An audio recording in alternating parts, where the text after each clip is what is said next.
Banyak dari kita mungkin pernah, walau hanya selintas, menyayangkan peristiwa terusirnya Nabi Adam dari surga. Kita berpikir seandainya Nabi Adam tidak terpedaya bujuk rayu setan, mungkin hari ini seluruh umat manusia hidup nikmat di surga, bukan bersusah payah di bumi. Sebuah pertanyaan besar pun muncul, apakah mungkin seorang nabi manusia pilihan Allah yang cerdas bisa digoda begitu saja oleh setan yang lemah? Apakah pantas kita menyalahkan Nabi Adam atau bahkan memojokkan Siti Hawa atas nasib manusia saat ini? Tahan prasangka Anda. Apa yang sebenarnya terjadi bukanlah sekedar godaan hawa nafsu biasa. Ada rahasia besar, sebuah skenario langit yang sering disalahpahami. Simak video ini sampai habis agar kita tidak salah paham, dan like, subscribe channel ini, siap-siap menerima kebenaran yang mungkin akan mengubah cara pandang Anda selamanya. Keresahan yang kita rasakan ternyata juga pernah dirasakan oleh Nabi yang agung, yaitu Nabi Musa alaihissalam. Dalam sebuah riwayat sahih, ketika Allah mempertemukan ruh Nabi Musa dan Nabi Adam, hal pertama yang dilakukan Nabi Musa bukan sekedar bersalaman, melainkan menggugat Nabi Adam. Dengan tegas Nabi Musa pun bertanya, "Wahai Adam, engkaulah bapa manusia yang telah Allah ciptakan dengan tangannya sendiri. Ditiupkan ruh ke dalammu dan para malaikat diperintahkan bersujud kepadamu. Namun mengapa engkau mengeluarkan kami dan dirimu dari surga?" Nabi Musa menyalahkan peristiwa memakan buah kholdi sebagai penyebab kesengsaraan manusia di bumi. Jika bukan karena satu gigitan itu, mungkin manusia hidup damai di surga selamanya. Lalu bagaimana jawaban Nabi Adam? Dengan tenang dan penuh hikmah, Nabi Adam menjawab, "Wahai Musa, engkau adalah orang yang dipilih Allah dengan diajak bicara langsung dan diberi kitab Taurat. Di dalam Taurat, berapa lama engkau menemukan ayat yang menyebutkan bahwa aku akan memakan buah itu sebelum aku diciptakan?" Nabi Musa pun menjawab, 40 tahun sebelum engkau diciptakan. Maka Nabi Adam berkata, "Lalu apakah engkau menyalahkanku atas perbuatan yang telah Allah tetapkan untukku 40 tahun sebelum aku melakukannya?"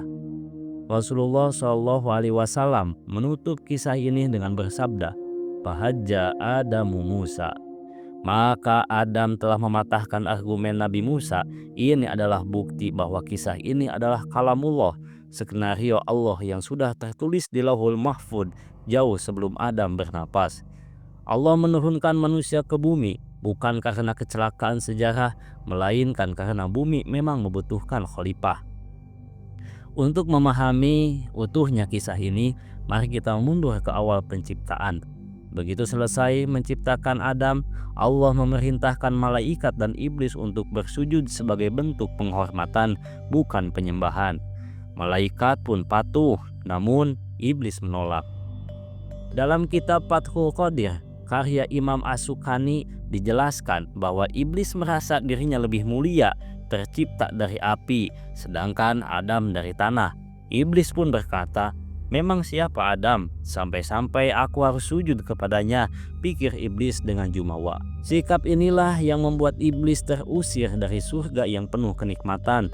Rasulullah Shallallahu Alaihi Wasallam bersabda, "Barang siapa merendahkan hati karena Allah, maka Allah angkat derajatnya, dan barang siapa yang sombong, maka Allah akan menghinakan dirinya." Sejak itulah dendam kesumat iblis dimulai. Setelah iblis diusir, Nabi Adam dan Siti Hawa hidup tentram di surga. Allah berfirman dalam surat Al-Baqarah ayat 35 yang intinya membolehkan mereka memakan apa saja kecuali mendekati satu pohon tertentu. Ingat, larangannya adalah wala taqraba, dan jangan mendekati. Larangan mendekati itu jauh lebih preventif daripada sekedar larangan memakan.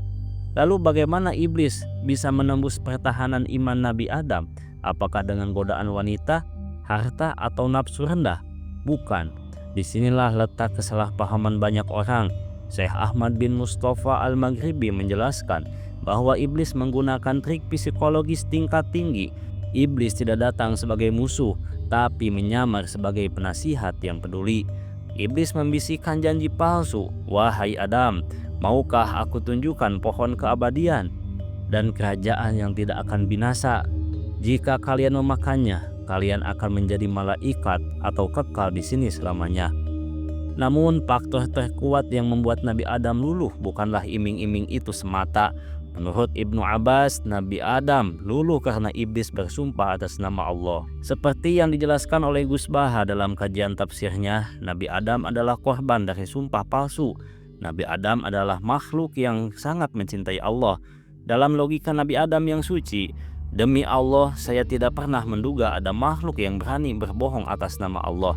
Jadi Nabi Adam memakan buah itu bukan karena bodoh, bukan karena ia tamak, tetapi karena ia terlalu husnudon bahwa tidak mungkin ada yang berani mempermainkan nama Tuhannya. Ini membuktikan hati Nabi Adam yang begitu bersih, meski akhirnya itu menjadi jalan bagi takdir Allah untuk menurunkan ke bumi. Turunnya Adam ke bumi bukanlah kegagalan, melainkan dimulainya peradaban manusia untuk menyembah Allah dalam ujian yang nyata. Jadi jangan lagi menyalahkan Nabi Adam. Beliau adalah ayah kita yang mulia yang mengajarkan kita bagaimana cara bangkit setelah terjatuh. Kisah ini mengajarkan bahwa surga yang hilang bisa kita raih kembali asalkan kita mau mengikuti jejak tobat Nabi Adam. Semoga Allah mengumpulkan kita kembali bersama Bapa kita Adam alaihissalam di surganya kelak. Amin ya rabbal alamin. Wallahu a'lam bishawab. Sampai jumpa di video berikutnya.